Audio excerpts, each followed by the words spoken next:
We're delighted to welcome all of you to IMD today.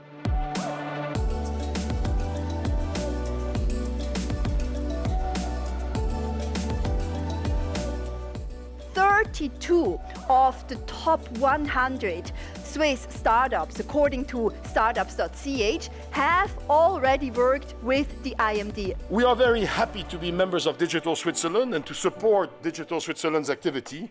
Digital Switzerland is one of those bottom-up initiatives that can help foster and accelerate some of the movements that otherwise might have taken a bit longer.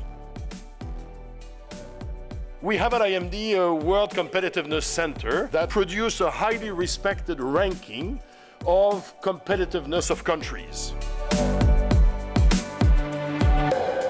How competitive Switzerland is nowadays. What could we do to go from 5 to 1?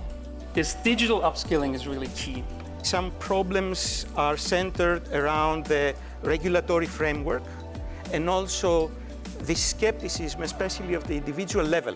Any kind of law we have now, we must just have in mind, are we helping the guy who's starting a business? Or are we kind of a hurdle? I do think that there is maybe a lack of talent. We've seen it as well in the study in big data, analytics, artificial intelligence, these types of experts to be around in this area. What you really as well need in order to harness the full power of a new technology is business model innovation. We must really focus on these strategic topics that are talents, of course, VC, we must be quicker and we must invest, first of all, in education.